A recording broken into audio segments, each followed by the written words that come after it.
दो दोस्त दीपक और रवि दोनों एक ही इंजीनियरिंग कॉलेज में पढ़ते थे और दोनों की पॉकेट मनी भी 5,000 रुपए ही थी।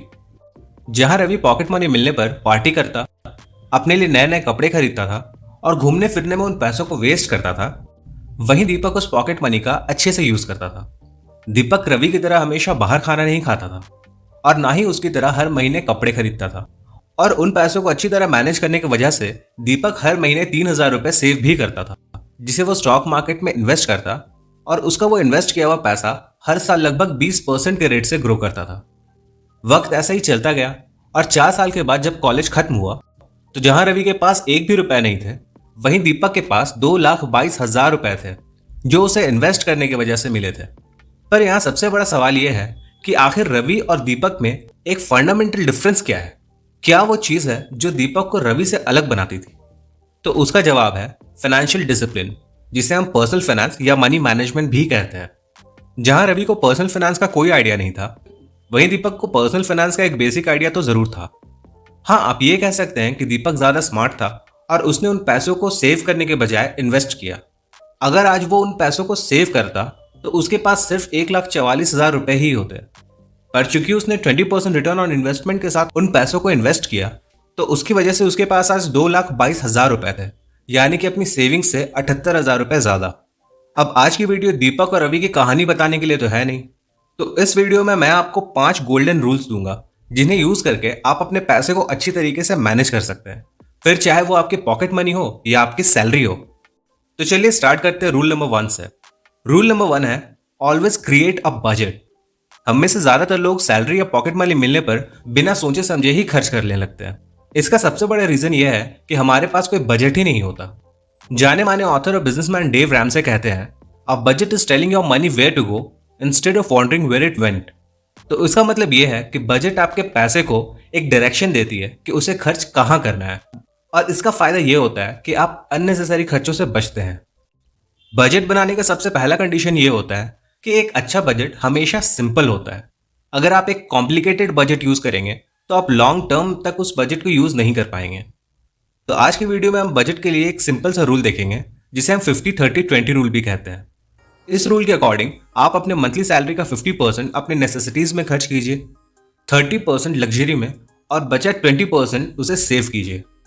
लोग सबसे बड़ी गलती यहाँ ये करते हैं कि वो सोचते हैं कि खर्च करने के बाद जो बचता है हमें उसे सेव करना चाहिए। कभी नहीं। आप हमेशा सैलरी या पॉकेट मनी आने पे 20% अलग कर लीजिए और जो बचता है आप उसमें से खर्च कीजिए, and I am very sure आप उस 80% में भी काफ़ी अच्छे तरीके से खर्च कर पाएंगे। और अगर आप अपने बजट को फ़ोन से ही मैनेज करना चाहते हैं तो कुछ ऐप्स हैं जिन्हें हम डाउनलोड कर सकते हैं। सबसे पहला है वॉलेट, दूसरा मनीफाई और तीसरा फजट। ये तीनों ऐप्स आपको एंड्रॉयड और iOS दोनों प्लेटफॉर्म में अवेलेबल है। तो चलिए देखते हैं कि उस सेव किए हुए पैसे के साथ हमें क्या करना चाहिए। इस सेव किए हुए पैसे को आप चाहे तो म्यूचुअल फंड या स्टॉक मार्केट में इन्वेस्ट कर सकते हैं। म्यूचुअल फंड्स में ज़्यादातर वो लोग इन्वेस्ट करते हैं जो स्टॉक मार्केट के बारे में सीखना पसंद नहीं करते, जिन्हें लगता है कि मेरा फंड कोई और मैनेज करे। बट अगर आप स्टॉक मार्केट के बारे में सीखना चाहते हैं तो आप ऊपर आ रही इस आई बटन पर क्लिक कर सकते हैं। दूसरा रूल है pay off your debts with priorities. अपने पैसे को इन्वेस्ट या सेव करने से पहले अपनी जितनी भी लायबिलिटीज है जैसे कि लोन्स, उन्हें सबसे पहले क्लियर कीजिए, क्योंकि लोन्स के साथ इन्वेस्ट करना ये एक अच्छा डिसीजन कभी नहीं होता। लोन्स को चुकाने का सबसे बेहतरीन उपाय है list your loans bye interest rates. आपने जितनी भी लोन्स ली हो, जैसे education loan, home loan, car loan, personal loan, unsecured loan, जितनी भी लोन्स ली हो उनके डिक्रीजिंग रेट ऑफ इंटरेस्ट के ऑर्डर में आप उन्हें लिख लें, और सबसे पहले जिनका रेट ऑफ इंटरेस्ट सबसे ज्यादा है आप उन्हें जल्द से जल्द क्लियर कर दें। हो सके तो 3-4 EMIs एडवांस में ही पे कर दें। 1-2 EMIs निकालने का एक सबसे बेहतरीन ट्रिक मैं आपको बताता हूँ।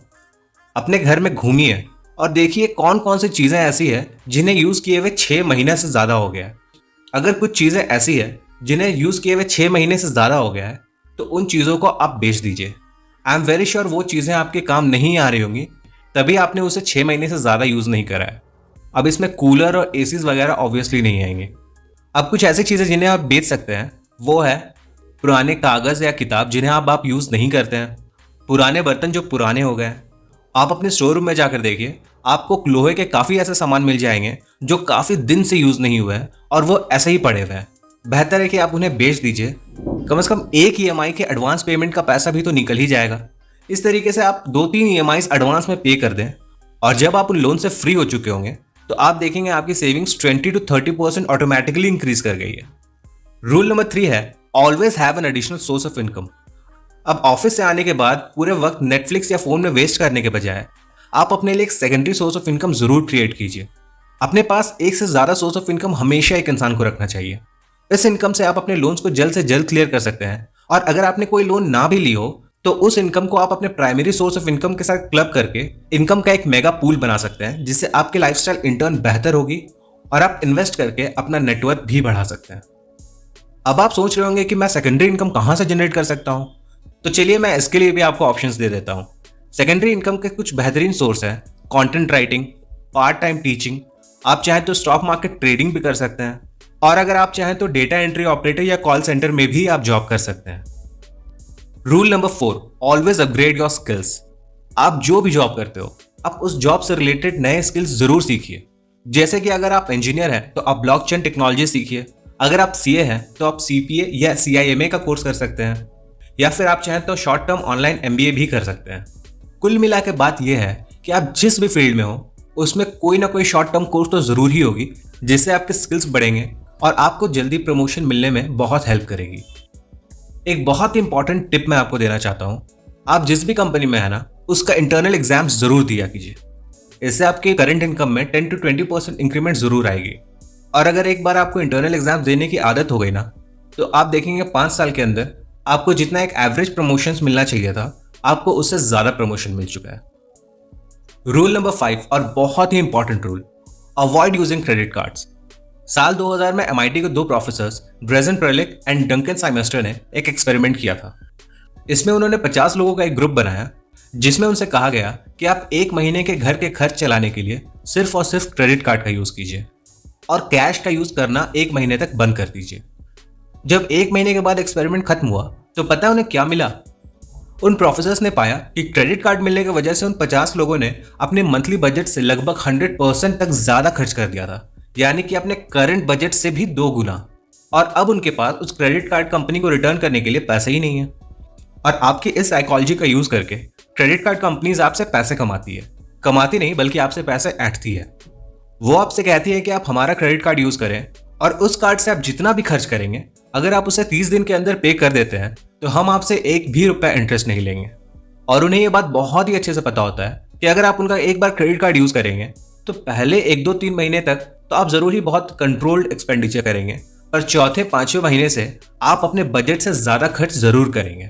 और ये वो वक्त होता है जब वो आपसे पैसे कमाती है। वो आपको ये नहीं बताती कि 30 दिन पार होने के 31वें दिन से ही आप पे वो भारी से भारी इंटरेस्ट लगाने स्टार्ट करेंगी। और पता है वो भारी से भारी इंटरेस्ट कितना होता है? लगभग 40% एनुअल रेट। 40% से तो वो शुरू होता है। यानी कि अगर आपने 75,000 रुपए की शॉपिंग की और आप वक्त पर पैसा नहीं चुका पाए तो वो आपसे 75,000 तो लेंगे, साथ में 40% एनुअल इंटरेस्ट रेट भी लेंगे, यानी कि लगभग 1,05,000 रुपए। तो आप समझ रहे हैं कि 75,000 रुपए की शॉपिंग के लिए आपको 1,05,000 रुपए तक देना पड़ सकता है। इसलिए बेहतर है कि आपके पास जो भी पैसा है आप उसी से खर्च करें। और उसका एक और फायदा यह है कि आप अपने बजट को बहुत ही बेहतर तरीके से मैनेज कर सकते हैं। तो उम्मीद है आज की वीडियो आपको पसंद आई होगी। अगर आपको ये वीडियो पसंद आई तो इस वीडियो को लाइक करें, कमेंट करें और इस वीडियो को शेयर करें अपने फ्रेंड्स एंड फैमिली के साथ। तो मिलते हैं अगली बार एक नए वीडियो के साथ। Until next time, keep learning.